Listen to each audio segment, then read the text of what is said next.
Assalamualaikum warahmatullahi wabarakatuh. Bismillah, alhamdulillah, wassalatu wassalamu ala rasulillah. La hawla wa la quwwata illa billah. Rabbi syrah li sadri wa yassir li amri wahlul 'uqdatam min lisani yafqahu qawli. Allahumma ij'alna mimman yastami'una al-qawla fayattabi'una ahsanah. Ya Fattah ya Alim ya Khabir ya Mubin. Ya Fattah ya Alim ya Khabir ya Mubin. Ya Fattah ya Alim ya Khabir ya Mubin. Iftah alaina futuhal arifin wa 'allimna bi ilmin nafi', akhbirna min kulli syai', bayyin lana kullal umur dhahiran wa batinan, ruhan wa aqlan wa jasadan. Yang kita ta'zimi bersama, yang kita muliakan bersama, yang kita tunggu-tunggu barokah ilmunya, barokah doanya, serta mau'idhah hasanahnya Abah beserta Umi serta para dewan masyayikh Pondok Pesantren Mursyidul Falah yang saya ta'zimi, Dewan Asatidz wa Asatidzah Pondok Pesantren Mursyidul Falah yang saya muliakan, seluruh jajaran Dewan Guru di bawah naungan Yayasan At-Tafaqquh Fiddin, mulai dari SD, SMP maupun SMK, yang saya muliakan para wali santri baik putra maupun putri. Biqauli alhamdulillah, pada pagi hari ini kita bisa melaksanakan agenda tahunan kita, yakni adalah rapat atau sekedar pertemuan yang ini memang suatu agenda yang diharapkan oleh abah pengasuh. Jadi pengen ketemu dengan wali santri, pengen bermuajahah, bertatap muka dengan wali santri, dan kita laksanakan pada pagi hari ini dengan tanpa ada halangan suatu apapun. Salawat wa salam semoga tercurah kepada junjungan kita Nabi Agung Muhammad sallallahu alaihi wasallam wal habibul ladzi turja syafa'atuhu. Semoga kita mendapatkan syafa'atul uthman dari beliau, amin ya rabbal alamin. Para bapak, para ibu yang saya hormati, di sini saya menyampaikan beberapa hal nantinya adalah atas nama pengurus Pondok Pesantren Mursyidul Falah. Saya mewakili atas nama pengurus dan segala yang berkaitan dengan pesantren. Pertama kali ingin memohon maaf kepada Bapak Ibu semuanya, manakala dalam proses pembelajaran putrinya ini, karena hari ini cuma santri putri yang dijemput, santri putra sudah kita pulangkan kemarin. Dalam proses pembelajarannya, ya, baik itu dalam proses kehidupan anak di pesantrennya maupun secara administrasi, ya, seperti kemudian kadang mau izin tidak diperbolehkan, kadang kemudian ada kebijakan apa itu tidak ada fistel ataupun yang lainnya, ya, atau kemudian kelayakan, ya, apa itu asrama. Nah, ini semuanya lah yang berkaitan dalam proses pembelajaran putri kita selama di pondok dalam 1 tahun ini. Manakala ada yang kurang berkenan, ya, ada salah-salahnya baik dari pengurus maupun dari kebijakan langsung dari pengasuh, ya, ini saya mewakili semuanya memohon maaf yang sebesar-besarnya, karena memang ini adalah bagian daripada yang harus kemudian kita ambil langkah-langkah tersebut, ya. Jadi memang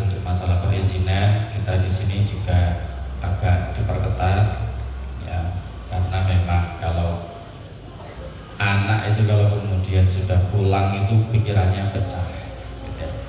Fokus sudah di pondok, ya, sudah ada target hafalan, nazom, matan, begitu kemudian ada peluang untuk pulang, sudah pecah, gitu. Ya, sudah pecah pikirannya karena kemudian begitu pulang, ya sudah kehidupannya sudah beda. Kita pernah mondok, begitu pulang sehari 2 hari saja itu sudah sangat beda sekali, gitu ya. Nah ini kemudian yang kemudian oleh abah pengasuh serta umi itu kemudian pulang itu tidak mudah, gitu. Meskipun kemudian sakit. Nah ini yang kemudian kita ingin sampaikan juga, sakit itu harapan kita ini kemudian anak itu juga berlatih bagaimana mengatasi dirinya sendiri, gitu, ketika di pesantren.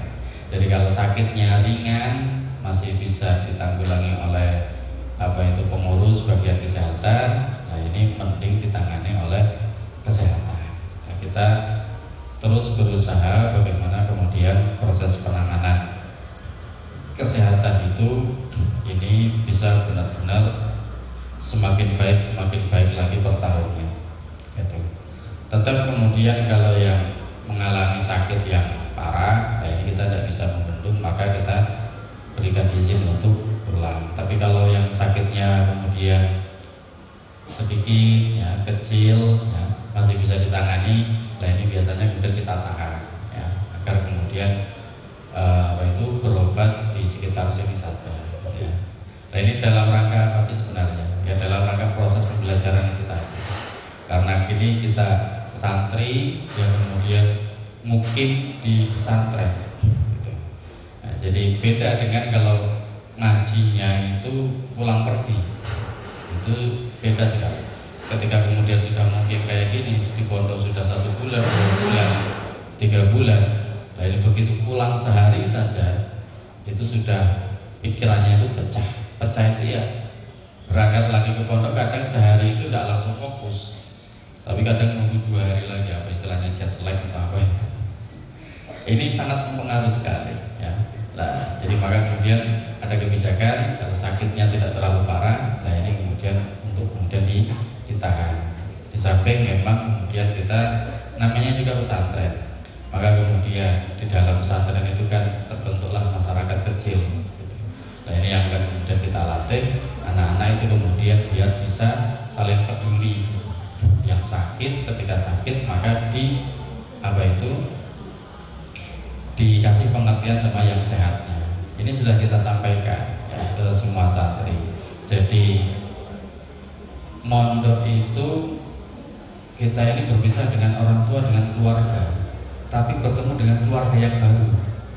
Maka teman kita di pondok itu, di kamar itu, itulah keluarga kita, gitu ya.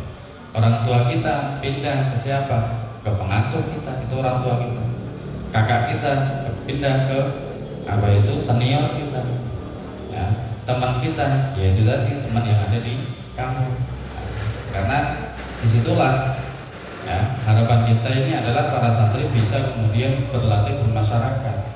Karena di pondok ya bertemu dengan berbagai macam karakter yang berbeda-beda, tapi disatukan dalam satu misi atau satu cita-cita, kan itu.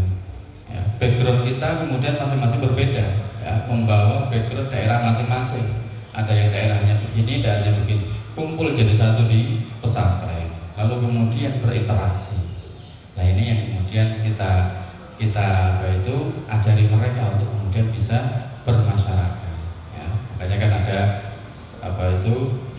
semboyan memasyarakatkan santri, mensantrikan masyarakat. Jadi santri yang sudah ada di pondok tidak ketemu dengan masyarakat langsung secara ini, maka mereka dilatih ketika di pesantren. Saya sendiri juga dulu mondok selalu disampaikan oleh guru kami, ya, Yatim Rois, ya, kali umum itu selalu bahwa menyampaikan kepada para santri bahwa kehidupan di pesantren itu adalah sebagai contoh kecil bagaimana kita ini nanti hidup di tengah-tengah masyarakat kita, gitu. Kalau kemudian hidup di pondoknya itu kemudian bisa berinteraksi dengan baik dengan teman-temannya, maka insya Allah di masyarakatnya ini akan kemudian bisa diterima oleh masyarakatnya. Ini yang kemudian harus menjadi pelajaran yang tersirat dari pondok pesantren.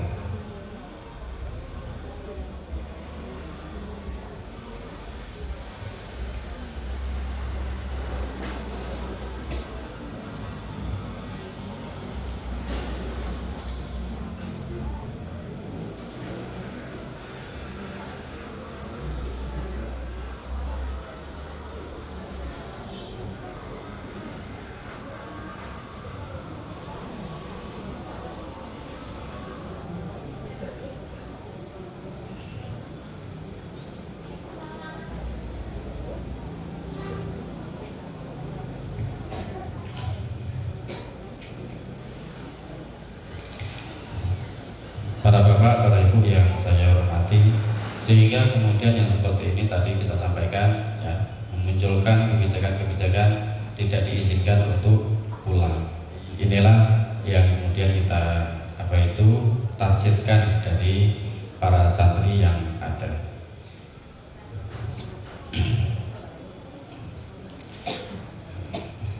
Selanjutnya, seperti biasanya, ya, kalau paginya kemudian ada kumpulan orang tua, atau kalau seperti liburan kemarin berarti kan tidak ada. Nah, itu pasti kemudian malamnya kita bekali anak-anak untuk kemudian bagaimana kiat-kiat selama menjalani liburan di rumahnya. Namanya juga liburan, berarti ngajinya sudah tidak ada. Karena memang proses pendidikan itu semuanya ya butuh istirahat, ya, butuh istirahat. Jadi kalau kemudian diforsir terus untuk kemudian belajar terus, ya nantinya kemudian nggak kuat, gitu ya. Sementara kemudian generasinya kita ini sudah beda dengan generasi yang dulu, gitu ya. Jadi butuh yang namanya liburan. Jadi waktunya liburan ya saya sampaikan, karena anak waktunya liburan ya memang nggak liburan, tapi tetap ada aturan-aturan yang harus kemudian ditaati, karena nama besar pesantren, nama baik pesantren, dan juga nama besar pengasuh, para masyaikh, para dewan guru itu berada di pundak para santri manakala kemudian melaksanakan liburan. Yang diantaranya kemudian kita sampaikan kepada anak-anak yaitu tadi agar kemudian latihan bermasyarakat. Kalau bisa latihan bermasyarakat, ya, kalau masyarakatnya baik, bagus, ya mangga ngumpul dengan masyarakat. Karena ini kan anak putri. Kalau kemudian lingkungannya kurang bagus, mending di rumah saja. Kalau lingkungannya kemudian membutuhkan tenaga kita, pikiran kita, ya, maka kita keluar. Untuk keluar menyampaikan atau memberikan contoh bagaimana kemudian sikap-sikap seorang santri. Kalau kemudian masyarakatnya kurang bagus, sudah, ya, mending di rumah saja, mutola'ah, terus, ya, ataupun yang lainnya, bantu-bantu keluarga, ya. Karena kalau tidak kita sampaikan seperti ini, nantinya anak kurang bisa bermasyarakat. Padahal kehidupan asli anak ya adalah di masyarakatnya. Di pondok itu hanya nyari bekal saja. Pondok 9 tahun, 10 tahun, ya. Di masyarakatnya lebih dari 10 tahun. Maka bagaimana kemudian di pondok, nah ini adalah untuk bekal nanti di masyarakat, menghadapi masyarakat, menghadapi ya pribadinya sendiri juga. Maka sering saya sampaikan, kita ini mondok itu ya nyari gas, nyari rem. Gas itu adalah karena kemudian kita ngerti bahwa ini ada nilai-nilai pahala, nilai positif, maka gaskan gitu. Jadi monggo ini ya. Dan kemudian kita nyari rem.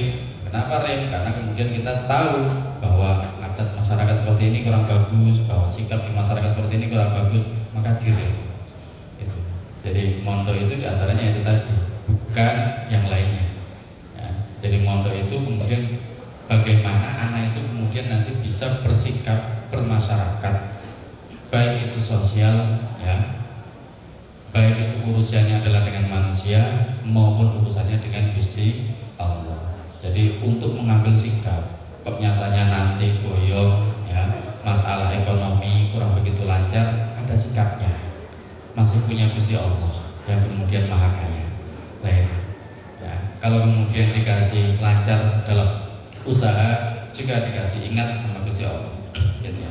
Nah ini semuanya bekalnya adalah di pesantren. Ngaos pesantren itu fungsinya adalah seperti itu, agar kemudian bisa memberikan sikap terhadap keadaan dan lingkungan. Selanjutnya saya juga mengingatkan kepada anak, monggo ya, ajak orang tua untuk kemudian juga memahami tentang pesantren. Barangkali ada orang tua yang belum tahu atau belum paham tentang keadaan pesantren atau tentang aturan pesantren ya. Karena santri kadang yang lebih tahu keadaannya lain ya, bahwa yang namanya taat terhadap aturan pondok itu salah satu jalan untuk menuju kesuksesan anak dalam belajar atau dalam ngaji dalam hal ini ya. Kenapa? Karena ya dimanapun kalau kemudian ketaatan itu ya pasti menumbuhkan kesuksesan gitu ya. Jadi 3 komponen itu kemudian harus selalu terpadu, orang tuanya, gurunya, dan anaknya. Ini harus selaras. Kalau kemudian dibingkai dalam aturan maka harus satu aturan, tidak bisa 2 aturan ya. Kalau kemudian guru sudah ngasih aturan, maka orang tua jangan ngasih aturan. Maka yang bingung nanti anak, yang korban anak, yang terbentur nanti anak gitu. Jadi aturannya cukup satu saja, mau dari orang tuanya atau dari gurunya. Kalau dari gurunya ada, maka orang tua jangan ngasih aturan. Kalau orang tuanya ngasih aturan, lah guru tidak bisa ngasih aturan, sudah berarti lepas, tidak bisa berada di pesantren gitu. Maka gurunya anak itu juga gurunya orang tua gitu. Kenapa? Karena yang bersentuhan langsung dengan guru itu ya anak. Nah, sementara kemudian prosesnya itu adalah orang tua. Jadi 3 komponen ini tetap sampai kapanpun harus selaras gitu.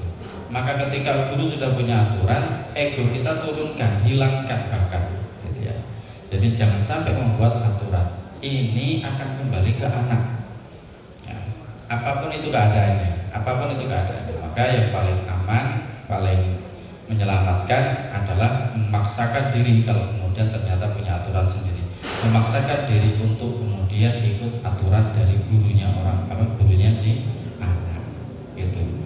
Siapa sih yang nggak pengen punya anak yang solihah?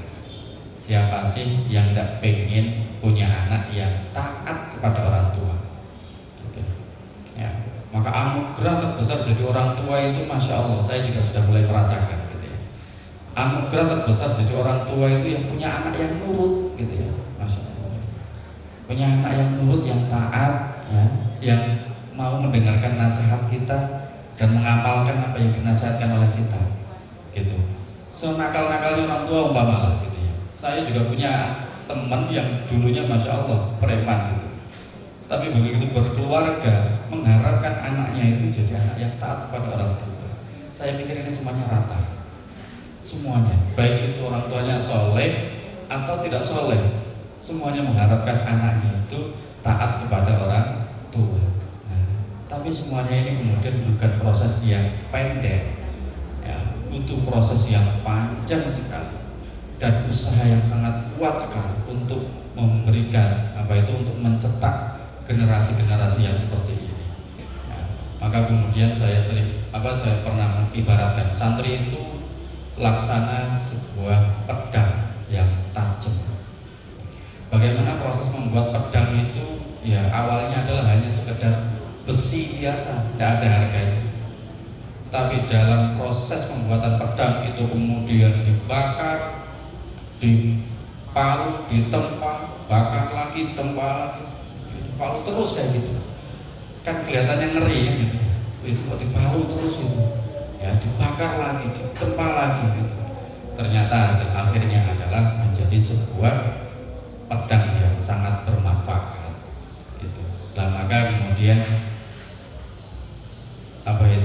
proses itu kemudian ya jangan diganggu ya. Selama proses pembelajaran itu jangan diganggu. kekuatannya, ya sudah, maka kemudian akan efeknya adalah pada kualitas pedang tersebut. Nah, maka monggo ya, anak yang kemudian di pondok itu bukan kok mau dijadikan apa-apa, bukan, tapi kemudian kita ya, kami atas nama kemudian itu para masayikh benar-benar mengharapkan anak ini kemudian keluar dari pondok kembali ke rumah ini menjadi permata yang sangat berharga sekali. Nah inilah kemudian yang kita harapkan adalah kefahaman orang tua tentang peraturan-peraturan yang ada di pesantren kita ini. Selanjutnya kemudian saya tetap menghimbau kepada para santri untuk kemudian memiliki etika adab dalam bersosial media, karena sekarang ini Masya Allah arus informasi itu tak terbatas, tak terbendung, semuanya bisa mengakses ya, semuanya bisa mengakses. Malah kadang orang tua yang terlambat dalam memahami sosial media ini. Sosial media meliputi WhatsApp, ya, WA, WhatsApp, ya, terus kemudian Facebook, Messenger, Twitter, dan yang lain. Ini kalau kemudian kita tidak paham terhadap keadaan orang tua, anak, nah maka anak ini akan kemudian melakukan hal-hal yang tidak diinginkan dengan menggunakan HP tersebut. Ya. Maka perlunya kemudian pengawasan ya, kepada anak. Jadi kalau anak pegang HP, lalu kemudian kok kita bilang apa itu pinjam HP-nya sebentar, kok sampai tidak boleh, ya pasti ada apa-apanya itu di dalam HP-nya. Pasti ada apa-apanya. Nah ini yang kemudian kita khawatirkan, ya ada tontonan-tontonan yang tidak sesuai. Termasuk juga di WA ya, di WA mohon ibu awasi semuanya, bapak diawasi semuanya HP anak-anak kita. Di grup WA-nya itu ada apa? Karena kita larang santri memiliki grup WA yang di dalamnya kemudian ada santri putra dan santri putri. Nah ini kalau sampai ketahuan nanti datang ke pondok akan kita kasih sanksi gitu. Pasti kemudian tidak beres itu obrolan-obrolan di dalamnya. Nah, maka ini yang kemudian kita sampaikan. Tapi kita tidak bisa mengawasi secara maksimal karena sudah liburan, maka kembali ke orang tua. Nah, bagaimana kemudian orang tua memberikan pengawasan terhadap putrinya ini? Termasuk juga kemudian, mohon maaf ini semuanya harus kita sampaikan. Ya, tadi malam sudah kita sampaikan kepada anak-anak. Pesantren melarang secara penuh penggunaan aplikasi TikTok, joget-joget di depan media lalu kemudian ditonton seluruh penonton, kenal tidak kenal semuanya nonton kita joget-joget, sampai kemudian kita haramkan bahwa ini haram bil wilayah saja gitu ya. Kenapa? Karena sudah tidak sesuai ya, kecuali penggunaannya sesuai, jadi menggunakan aplikasi TikTok tapi kemudian untuk kegiatan yang bagus tidak masalah. Nah ini yang kita larang, kita cegah adalah joget-jogetnya itu tadi. Maka monggo minta tolong sekali diawasi putrinya ini ya, karena putri gitu ya, santri putri Masya Allah gitu ya, kalau sampai keluar kemudian akhlaknya tidak bagus, gampang sekali tercemarnya. Orang tua yang paling kena, terus guru, pesantren juga semuanya akan kena. Nah, jadi maka monggo kita kerjasama bareng-bareng bagaimana kemudian ini tidak terlalu bebas dalam menggunakan sosial media.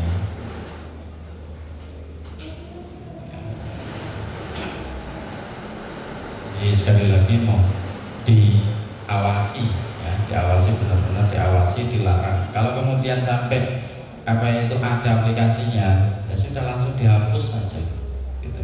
Minta tolong kemudian dihapus karena ini sudah tidak sesuai penggunaannya gitu ya. Karena di luar sana Masya Allah memang TikTok itu ya kayak gitu, digunakan untuk hanya joget-joget saja. Lah ini virus ini kemudian masuk ke santri ya. Selanjutnya juga kita himbau kepada seluruh santri putri untuk kemudian berpakaian ya, berbusana yang sesuai. Kita tidak tentukan ya busana yang bagus yang bagaimana, karena memang jenis fashion itu sangat variatif ya. Jadi pokoknya prinsipnya adalah ya mungkin sudah kita tahu bersama ya, tidak terlalu ketat ya, atau kemudian sebisa mungkin tidak pakai celana levis ya. Malah kemudian kita tekankan ya pakainya sarung ya. Sarung itu kekayaan pesantren. Maka sarung yang dipakai santri kita ini tidak ada di luar ya. Itu anak-anak muda perempuan itu tidak ada yang pakai sarung seperti itu, karena memang itu kekayaan tersendiri di pesantren. Artinya yang pakai sarung itu pasti santri gitu. Kalau bukan santri tidak bakal pakai sarung itu. Lah ini yang kemudian kita gembar-gemborkan. Santri itu harus pede dengan identitasnya ya. Salah satu menjaga muruah harga diri santri ya adalah menjaga diri dari busananya itu. Kalau santri putra berarti adalah peci dan sarungnya jangan sampai ditanggalkan ini. Umpama pakai celana ya celananya harus celana panjang ya, tidak kita perkenankan pakai celana pendek gitu. Meskipun kemudian dalam umpama ini main futsal itu saya sarankan itu sarungan aja itu, karena lebih asik gitu ya, main futsal pakai sarung. Nah, jadi tidak kita perkenankan banget anak itu pakai celana pendek kalau santri putra, kecuali di kamar sendiri. Nah itu beda. Kalau sudah keluar rumah maka ini harus sangat dijaga sekali. Jadi monggo bareng-bareng saling mengingatkan keadaan anak ketika di rumah, karena kan ini anak dalam proses pendidikan ya. Nah namanya proses pendidikan ini juga kemudian kaitannya dengan vertikal kan gitu, urusannya dengan Gusti Allah kan gitu, mengenal Gusti Allah kan gitu. Proses ngaji di pondok, semua ngaji di pondok itu intinya adalah apa? Biar kenal sama Gusti Allah. Maka mau kenal dengan Gusti Allah, maka harus benar-benar terjaga dari sifat-sifat yang seperti ini. Nah, makanya kemudian ketika di pondok anak bisa tercegah dari melakukan hal-hal yang seperti itu. Ketika sudah liburan, nah ini kalau kemudian kembali lagi ke dunianya, lah ini maka biasanya suruh berangkat lagi ke pondok agak berat gitu ya. Maka mulai dari hari pertama liburan monggo dikawal bareng-bareng ya jamaahnya ya, sholat tarawihnya, karena masih sholat tarawih ya, asrul awakhir 10 hari yang terakhir ini harus kemudian lebih ditekankan ya, terusnya ya, dan yang lainnya. Ini maka monggo butuh kerjasama antara guru dan orang tua. Sekali lagi saya amat sangat menekankan ya, orang tua memberikan pengawasan terhadap anaknya di HP-nya gitu. Jadi sesekali dicek itu HP di galerinya ada apa, itu HP aplikasinya apa saja. Nah, ini yang kemudian harus diawasi.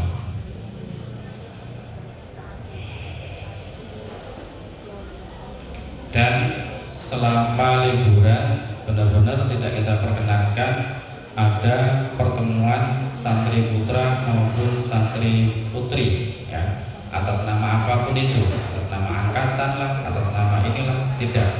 Jadi tidak ada pertemuan antara santri putra dan santri putri di luar pesantren. Kalau sampai terjadi, nah ini pasti akan ketahuan dan nantinya akan kita taksir massal ya, karena pertemuannya adalah banyak orang.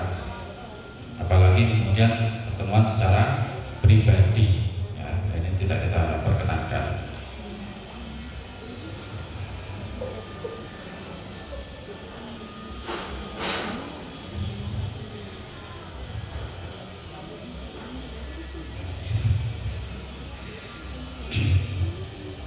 Selanjutnya silakan ya.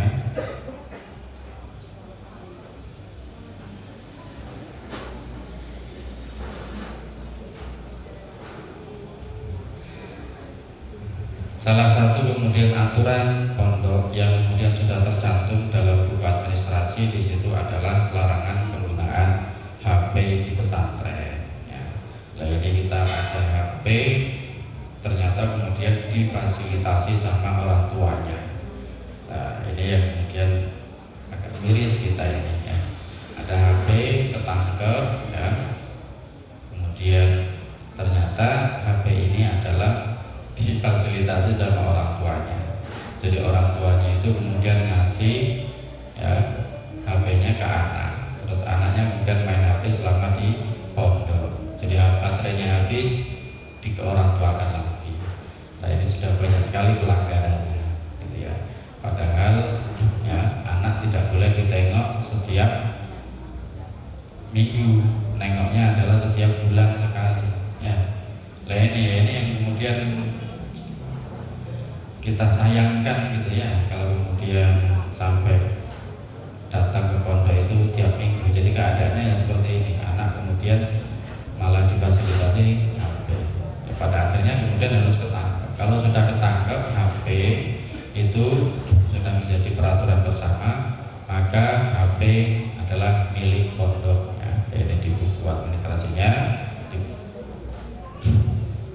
di apa itu halaman tata tertib dan klasifikasi pelanggaran, ya. Jenis pelanggaran membawa, menyimpan dan menggunakan HP.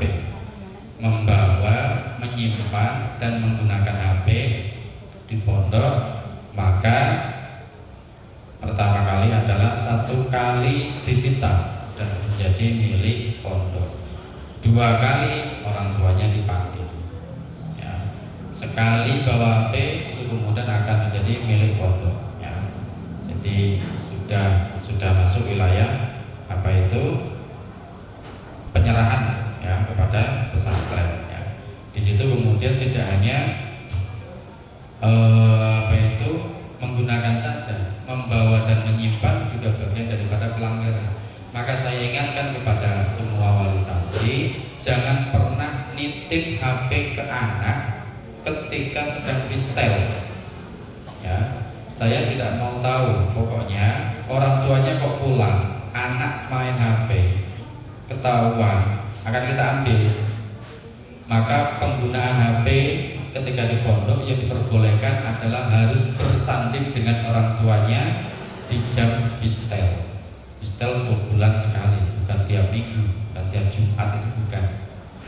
Tapi sebulan sekali. Kalau mau tiap Jumat hanya sekedar ketemu pengurus saja, bukan ke anaknya. Ya, sekali lagi ini urusannya dengan anak bapak dan ibu masing-masing. Ya, pengen sukses anaknya ya taati aturan. Gitu.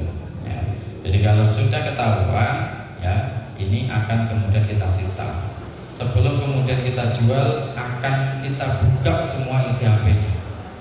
Ada apanya, ada siapa saja yang bersangkutan. Nah, ini nantinya akan ketahuan. Nah, inilah yang kemudian saya temukan. Maka kemudian saya menyampaikan seperti ini. Ternyata isi HP anak-anak kita itu ya seperti itu, aplikasinya seperti itu, isi grup WA-nya juga seperti itu. Alhamdulillah sama alhamdulillah. Nah, ini harus menjadi perhatian kita bersama, gitu ya. Nah, jadi sekali ketangkap HP itu akan milik pesantren dan itu akan kita alokasikan langsung ke bangunan pondok, bukan yang lain.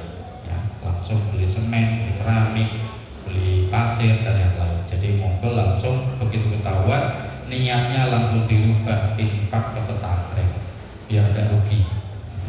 Ya, biar tidak rugi total, gitu ya. Jadi pesawat HP tetap tidak bisa kembali sampai kapanpun dalam bentuk HP. Tapi akan kembali dalam bentuk pahala jariah, gitu ya. Dipaksa jariah atau dipaksa? Ya mau daripada dikeprek, nah, daripada dikeprek di depan anaknya, nah, sakit semua. Nah, ini kan ada nilai pahalanya. Ya. Intinya kan kemudian tidak kembali ke tangan apa itu pemiliknya. Jadi langsung milik berarti terserah pondok. Nah, kemudian kita alokasikan untuk bangunan itu. Ya, sebenarnya kemudian pelanggaran yang paling berat bagi saya, ya, sebagai yang kemudian ngasih takziran itu ya pelanggaran HP. Ya. Maka monggo lah ya bapak-bapak ibu-ibu semuanya jangan sekali-kali gitu memfasilitasi memberikan fasilitas terhadap anak tentang HP ini ya. Karena kalau sudah ketangkap saya sudah tidak bisa diambil. Tetapi satu sisi kemudian itu harganya juga tidak murah ya. HP-nya bagus-bagus kayak ketangkap 2 juta ya, 2 juta setengah, 1 juta setengah. Nah, ini. Nah, tapi kemudian mau tidak mau peraturan harus dilaksanakan. Nah, gitu. Jadi daripada kemudian rugi itunya, nah maka monggo kalau memang benar-benar nawa itu pengen infak jariah, yang nggak usah pakai pelanggaran HP dulu. Jadi langsung ke pengurus mau infak 1,5 juta harga HP ini, monggo.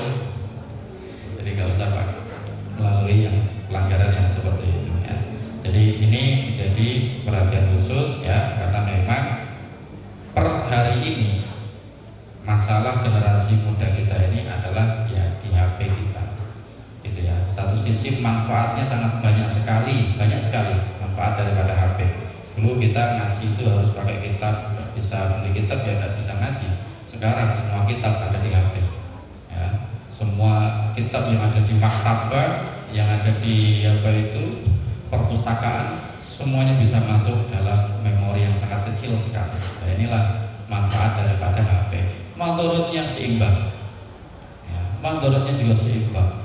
Anak bisa rusak pikirannya, anak bisa rusak akhlaknya, anak bisa rusak moralnya ya, bisa rusak juga jasadnya, badannya ya. Dan itu karena juga dari pengaruh HP juga. Nah itulah ya teknologi, satu sisi membantu, satu sisi juga memberikan sisi negatif ya. Maka bagaimana kemudian kita ini bijak dalam mengawal atau mensikapi teknologi itu tadi. Selanjutnya silakan para bapak, para ibu untuk kemudian mengarahkan putrinya datang ke pondok sesuai dengan tanggal yang telah ditetapkan, yakni tanggal 9 Mei. Gak tahu itu awalnya tanggal berapa karena kan belum ditentukan. Satu awalnya kapan? Jadi kita pakainya Mei-nya, tidak Syawalnya. Jadi 9 Mei patokannya, itu kemudian semuanya harus sudah ada di pesantren ya. Kalau tidak salah hari Senin ya. Nah, Senin sampai ke Senin depannya lagi, kemudian ini kita akan mengadakan haflah khatmil Quran akhir sanah dan imtihan pada pesantren Musyrif Falah. Yang ini insyaallah akan dihadiri ya, oleh pembicara dari Surabaya, yakni Rois Am PBNU periode 2022-2027, yaitu Miftahul Ahya, pengasuh pondok Miftahus Sunnah Surabaya, Jawa Timur. Nah, itu alhamdulillah kita sudah sowan ke sana panitia, dan beliau menyanggupi tanggal yang kemudian kita tetapkan, yaitu hari Senin ya, tanggal 15 atau 16 Mei 16 Mei ya, 16 Mei punya Senin depan. Nah, ini akan kita adakan haflah khatmil Quran dan imtihan akhir sana yang diisi oleh Kiai Miftahul Ahya. Jadi kita nggak usah jauh-jauh pengen ketemu beliau ke Surabaya, beliaunya sudah datang ke pondok. Jadi harapan kami semua wali santri ketika beliau ngisi ini kemudian tidak bubar gitu ya, tidak kemudian ya rame sendiri, itu tidak gitu ya. Jadi bisa khidmah mendengarkan pengawasan kepada beliau. Ini yang kita harapkan.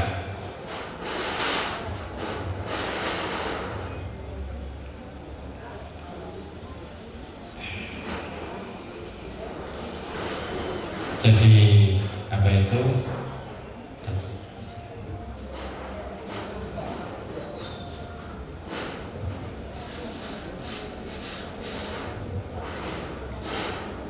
Jadi itu yang kemudian apa itu kita agendakan ya.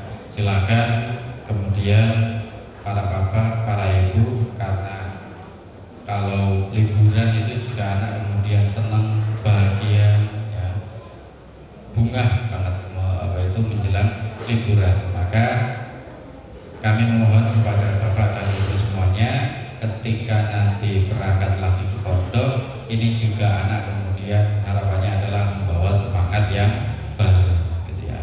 Jadi jenjang ajaran tahun barunya nanti kemudian juga dikawal dengan semangat yang baru, karena kelas awal berarti adalah proses pembelajaran pondoknya adalah di kelas yang baru. Yang kemarin kelas Alfiyah Ula naik Alfiyah Sani naik ke kelas Maknun naik ke kelas Sulam Menawar, yang Surumiyah naik ke Imriti, gitu ya.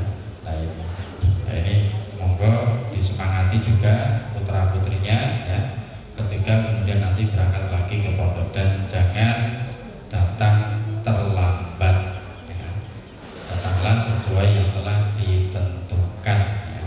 Kalau terlambat tetap ada sanksinya, tapi kita bukan butuh sanksi itu. Yang kita butuhkan bukan sanksinya, sama sekali bukan ya. Sanksinya kan satu semen, kita bukan butuh semennya, kita butuh taatnya, kita butuh nurutnya santri dan wali santri ya. Itu karena kemudian tantangannya nanti kemudian 1 minggu itu ya, proses apa itu menuju ke akhlak khatmil Quran ya. Mungkin itu saja yang bisa kami sampaikan. Sekali lagi saya atas nama pengurus ya, mungkin juga mewakili atas nama semua ya, di bawah naungan Pondok Pesantren Nurul Falah dan Yayasan At-Taqwa Fiddin, memohon maaf yang sebesar-besarnya manakala ada hal-hal yang kurang berkenan dalam proses pembelajaran selama 1 tahun.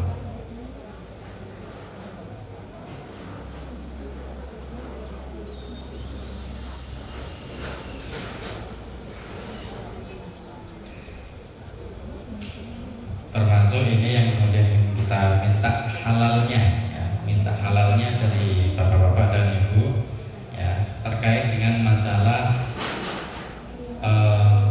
kos makan ya. Jadi apa itu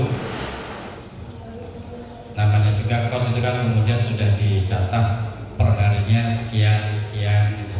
Nah kadang kemudian ada yang pulang ya 2 hari 3 hari, berarti kan tidak ngambil kosnya ini ya, tapi kan kemudian sudah dijatah ya, dari proses masaknya itu kan kemudian pokoknya semua santri berapa ya sudah segitu. Jadi kemudian ada yang tidak makan, atau kemudian pas waktu istelan umpama ya dikasih apa itu bekal sama orang tuanya, berarti kan kemudian hari itu tidak ngambil nasi dari yang sudah kita sediakan ya. Nah, berarti kan kemudian tidak diambil jatahnya ya. Nah ini kami ya, ini pesan dari Umi ya, mohon halal dan minta halalnya dari apa yang kemudian sudah masuk keuangannya itu tadi ya, karena memang ini memang harus dimintakan halalnya biar kemudian akul adaminya kita selesai di akhirat, kemudian kita tidak tersendat dengan masalah akul adami yang belum dimintakan halalnya ini. Itu yang kemudian bisa kita sampaikan. Sekali lagi juga monggo ya, untuk apa itu masalah bangunan pondok ya, pesantren tetap dalam proses pembangunan ya, terus karena memang sedikit informasi, santri kita ini bukan kok jumlahnya itu keluar masuk ya, keluar 50 masuk 50 itu tidak, tapi kemudian memang semakin bertambah, keluar 50 masuk 150. Ini kemudian setelah dihitung keluar 50 masuk 150, maka sudah pasti per tahunnya kita ini kejar-kejaran dengan bangunan. Jadi tiap tahun kita pasti kemudian punya gedung baru, tapi segitu pun juga belum menyelesaikan permasalahan